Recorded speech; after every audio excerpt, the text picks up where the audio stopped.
mais quand même ci loolu la assemblée ta entamé processus boobu normalement assemblée waroon entamer processus boobu sans que ce décret là ne soit publié sur le journal officiel de l'État boobu beneen incohérence la. Deuxième incohérence ñu ñëw.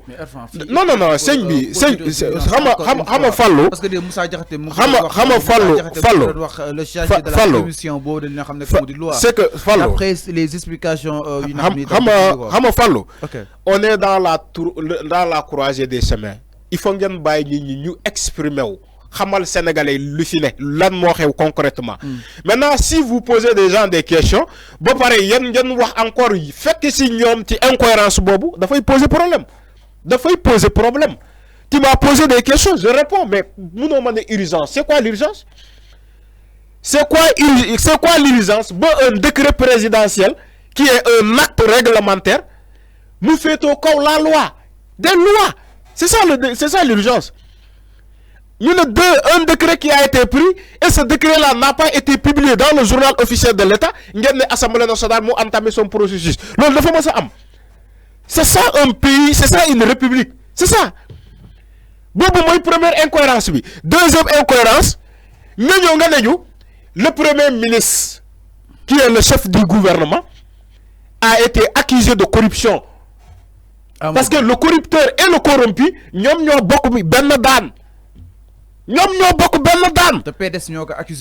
quand le premier ministre, c'est que c'est le mal est plus profond que cela que vous l'imaginez. Quand on accuse le premier ministre de corruption, Amadou Ba, c'est le premier ministre là qui a contresigné ce décret là pour nous l'or comme homme.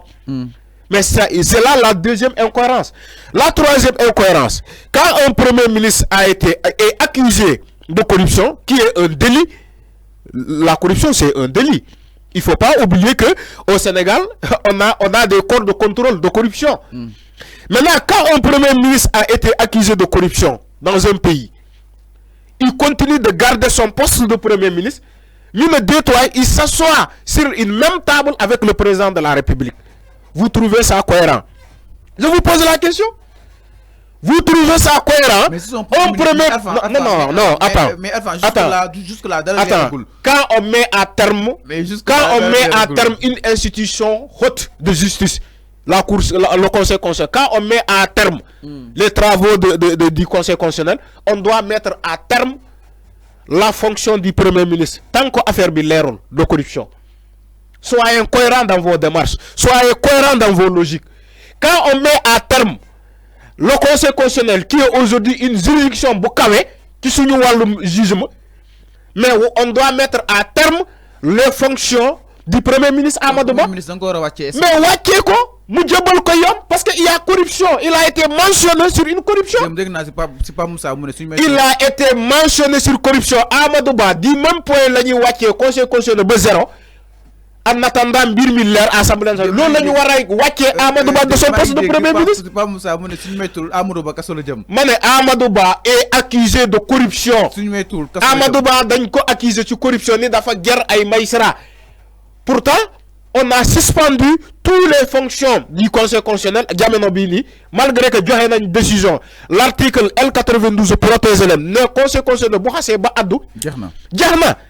Il y a aucune susceptible de voie de recours. Nous Sénégalais, nous que Conseil constitutionnel même bu c'est comme si djoumoul. Mais quand Macky Sall écrit des décrets qui est un acte réglementaire, d'accord? Mais quand il écrit un décret pour abroger le décret de la tenue du scrutin du 25 février, mais ce décret-là, publié au quotidien le journal officiel de l'État, pour ñu bari gis journal comment de décret là pour ñu yon may lenen bu féké mën nañu ko attaquer au niveau d'une voie de recours au niveau de la Cour suprême ñom tamit ñu def ko. Mais comment on peut dire un décret amna mom mu né li décret amna mom moko bind signé ko té décret bobu ba légui sénégalais gisuñu ko té kenn publié wu ko mais dans la foulée l'Assemblée continue ses travaux au niveau de l'Assemblée nationale. Vous trouvez ça cohérent? Vous croyez que ça, dans un pays sérieux, l'on dinañ ko accepter mondial? Deuxièmement, Amadou Ba yo dañ ko accusé de corruption. Il s'assoit sur une même table avec toi, le président de la République. Ba ngeen signé ay décret, qui signe qui contre signé décret bobo pour vous valable. Le gars qui a été accusé de corruption. Mais dans ce moment-là, des magistrats ont été décrédibilisés, ben nous wàccee conseil constitutionnel ba zéro, ben ñu annuler élection, boo xamante conseil constitutionnel dem na ba addu ci ñu ne décret moo annuler loolu, décret dafa mën a annuler élection, décret présidentiel dafa mën a annuler élection dans un pays sérieux. Vous croyez que yéen caaxaan boobu ngeen di jël di gouverner Sénégal? Comment on peut se fonder sur des logiques, des bases et comment adresser, ça ne tient pas pour gouverner un pays? Et vous trouvez ça cohérent quand même? Vous trouvez ça valable? Ce qui se passe au Sénégal, vous trouvez ça valable? Et vous trouvez ça cohérent? Dans un pays qui s'appelle le Sénégal, qui fait 18 millions de Sénégalais, un petit pays, mais on n'arrive pas à le gouverner normal. Vous croyez que ça c'est normal? Maintenant, Sénégal, sont à 100 et quelques millions d'habitants. Qui va gouverner ce pays? Un pays qui fait 18 millions de Sénégalais et qui est ingouvernable. Quel monde peut gouverner? Du fait que tu as de créer la constitution, d'agresser la constitution, nuit et jour, d'agresser la constitution, nuit et jour. Tu peux pas de manière graduelle. Nous devons de façon graduelle. Toujours d'agresser cette constitution-là. Et les gens sont là, malheureusement, comme des observateurs. Les gens restent à fond. C'est comme s'ils ne voient pas. Ils ne voyaient pas. Alors. Mais deuxième, c'est une fois, un décret ne peut pas reporter des élections. Parce que la constitution. Non, Amadouba. Amadouba, c'est-à-dire PDS, ils sont libres d'accuser Koulener. PDS en réalité n'est rien d'autre. PDS amul dole bobo. Le PDS ne peut pas reporter des élections au Sénégal. Mais nous n'avons pas reporté. PDS ben acteur bu ñu jël ci yëf yi. Nous n'avons pas reporté. C'est Mame Diarra Fam. Sëñ bi dama lay wax comment ça fonctionne. PDS acteur le ci mbir mi. C'est-à-dire qu'ils ont choisi leurs acteurs qui vont jouer ce rôle-là. PDS est l'un des acteurs principaux yoo xamante ne ñoom ñoo joué ci rôle boobu. PDS c'est un acteur bu ñu choisir ainsi que d'autres acteurs pour le report de ces élections-là. Mais waxuma PDS ban doole la am pour reporter ces élections-là. PDS moo ëppale Assemblée nationale groupe parlementaire. PDS moo ëppale Assemblée nationale groupe parlementaire. Maintenant tu ne peux pas me dire PDS dafa bokk ci jeu bi. C'est un acte, c'est-à-dire qu'ils ont choisi leurs éléments. Dañoo togg li ba mu ñor. C'est-à-dire que lii njëkkewul tey léegi la feeñ mais lu ñu togg la choisir acteurs yu war a porter ce combat-là. Le PDS est l'un des acteurs qui a accepté de porter ce combat-là, le combat du report des élections. C'est un des acteurs. Mais ce n'est pas l'acteur fondamental. L'acteur fondamental de ce report des élections, c'est le président de la République, Macky Sall. C'est lui l'acteur fondamental. C'est le principal acteur. Mais il faut soumettre des complaintes. Miri, porter devant les juridictions compétentes, convoquer les noms ben par ben. L'Assemblée nationale est un pouvoir à part. L'Assemblée nationale ne peut pas reporter des élections. C'est une L'Assemblée nationale du Sénégal ne peut reporter des élections. Non, on peut reporter. Si, maintenant, quand le président me dit que, quand le président de la République dit les Sénégalais que d'ailleurs me soumettre, ni qu'il y a un groupe parlementaire qui a fait un recours, parce que de faut soupçonner, c'est que de faut soupçonner des magistrats de corruption. Dans 7 magistrats, 7 sages qui sont au Conseil constitutionnel, on a soupçonné que 2 magistrats, moi de 5.